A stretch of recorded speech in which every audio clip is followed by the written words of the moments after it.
নবী গো, নিশ্চয়ই কষ্টের পরে আছে আনন্দ, দুঃখের পরেই আছে সুখ। গোটা বিশ্বের খ্রিস্টানরা বিশ্ব নবীকে নিয়ে এখন মাতোয়ারা।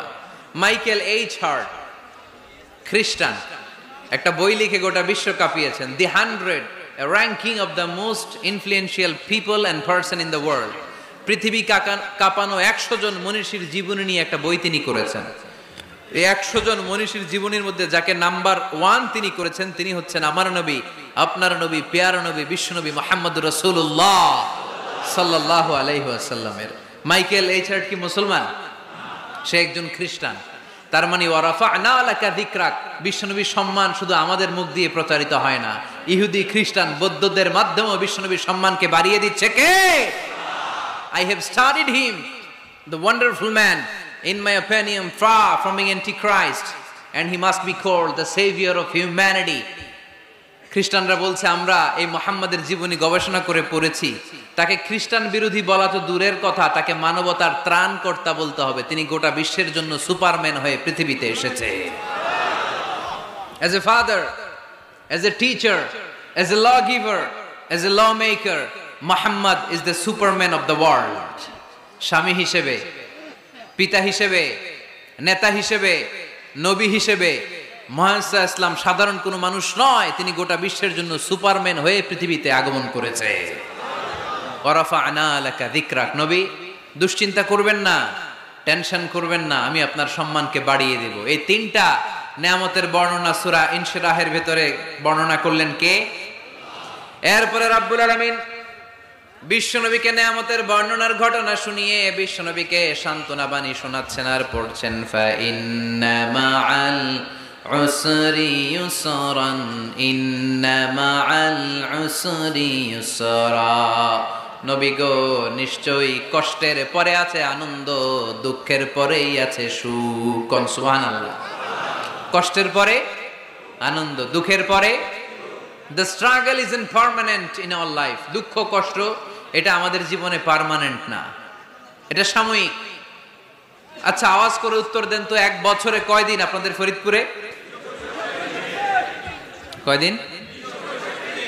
365 দিন। গত 365 দিনে না খেয়েছিলেন কয়দিন?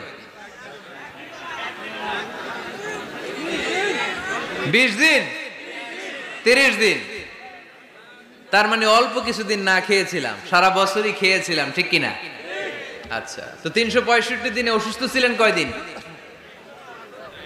4-5 দিন, কিংবা 20 দিন, কিংবা 1 মাস, কিংবা 56 দিন, কিংবা 65 দিন। তার মানে বাকি 300 দিন আরামে ছিলাম কি ছিলাম না? তার মানে আমাদের জীবনে দুঃখ বেশি না আনন্দ বেশি? সুখ বেশি না কষ্ট বেশি? এজন্য আল্লাহ বললেন, খবরদার, মুমিন কখনো হেরে যায় না, মুমিনের হারাবার কিছু নাই। মুমিনের জীবনে যদি আনন্দ আসে, মুমিন শুকরিয়া করে, শুকরিয়া করলে সওয়াব আছে না নাই? আর মুমিনের জীবনে যদি দুঃখ আসে, মুমিন সবর করে, ধৈর্য ধরে, ধৈর্যেও সওয়াব আছে না নাই? তাহলে আমাদের সব দিক দিয়েই তো লাভ। আনন্দের দিনগুলাতে শুকরিয়া করব, আর দুঃখের দিনগুলাতে ধৈর্য ধরবো, দুইটার মধ্যে সওয়াব আছে না নাই? এজন্য বিশ্বনবী বললেন, আজাবান লি আমরিল মুমিন, মুমিনের বিষয়টা খুবই আশ্চর্যের। ফাইন আসাবাতহু সাররাউন শাকারা, মুমিন যদি আনন্দে থাকে সে শুকরিয়া করে, শুকরিয়া করলে লাভ আছে না নাই? ওয়াইন আসাবাতহু দাররাউন সাবারা, আর দুঃখে পড়লে সে সবর করে, ধৈর্য ধরে, ধৈর্য ধরলে সওয়াব আছে না নাই? তার মানে আমাদের হারাবার কিছু আছে। মাঝে মাঝে আল্লাহ আমাদেরকে দুঃখ কষ্ট দিয়ে পরীক্ষা করতে চান, এগুলো আমাদের জন্য খারাপ নয়। এই দুঃখ কষ্ট বিপদ আমাদের কোমরকে সোজা করে, আমাদের পায়ের মাটিকে শক্ত করে, চিল্লায় বলেন ঠিক কিনা? প্রতিকূল পরিবেশে কিভাবে বাঁচতে হয় এই দুঃখ কষ্ট আমাদেরকে শিখায়। এজন্য মুমিন বান্দার বৈশিষ্ট্য হচ্ছে দুঃখ কষ্ট বেদনা জ্বালা এগুলোতে সে আপসেট হয় না, সে হাল ছেড়ে দেয় না, সে ভরসা রাখে একজনের উপর, চিল্লায় বলতে হবে তিনি কে? কারণ মুমিন জানে, রাত্রি যত গভীর হয়, অন্ধকার তমানিসা ভেদ করে সুবহে সাদিক হয়। মুমিন জানে, গর্ভবতী নারীর পেটের ব্যথা যেই দিন বাড়তে থাকে, ওই দিনই নতুন মেহমান আগমনের সময় ঘনাতে থাকে। মুমিন জানে, তার জীবনে দুঃখ কষ্ট বিপদ যত বাড়তে থাকে, সুখের দিন কাছে আসতে থাকে। এজন্য মুমিনের হারাবার কিছু নেই। ফা ইন্না মাআল উসরি ইউসরা, ইন্না মাআল উসরি ইউসরা। নবী হে, কষ্টের পরেই আছে আনন্দ, দুঃখের পরেই আছে সুখ। আপনি সমস্যায় পড়েছেন, ওই সমস্যার সমাধানও আছে না নাই? এই পৃথিবীতে এমন কোন সমস্যা আছে যেটা সমাধান নাই? কথা বলেন।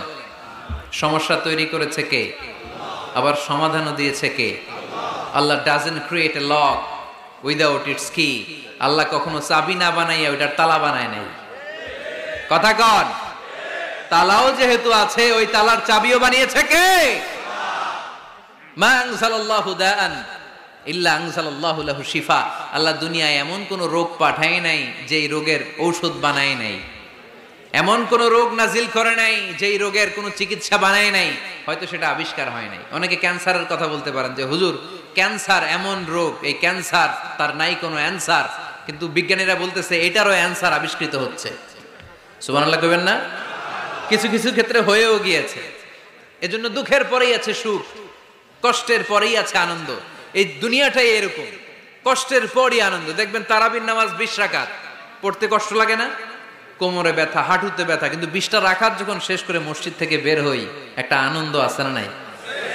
কষ্ট করে পরীক্ষার জন্য প্রিপারেশন নিলেন আপনি কয়েক মাস, কিন্তু ফলাফল যখন ভালো হয় তখন একটা আনন্দ আছে না নাই?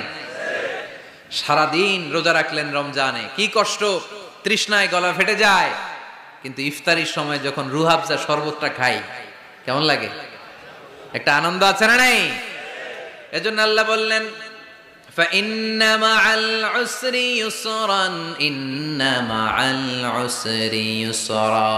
ও নবী, কষ্টের দিন মক্কায় অল্প কিছু দিন, মদিনাতে আনন্দের দিন অপেক্ষা করছে।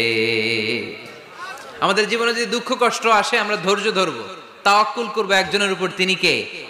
কারণ আমরা বিশ্বাস করি কষ্টের দিন এটা চিরকালের জন্য নয়, সামনে আনন্দের দিন আমাদের জন্য সেট করে রেখেছে কে? এবার দুইটা গাইডলাইন শুনে তাফসীর আমরা শেষ করব। শুনতেছেন? কষ্ট হচ্ছে তো উঠা বসা করতেছেন কেন? উঠলেন কারা কারা? শেষ করে দিব? দোয়া করে দেই। কি গাইডলাইন দিলেন শুনবেন? কে কে শুনবেন না হাত তোলেন।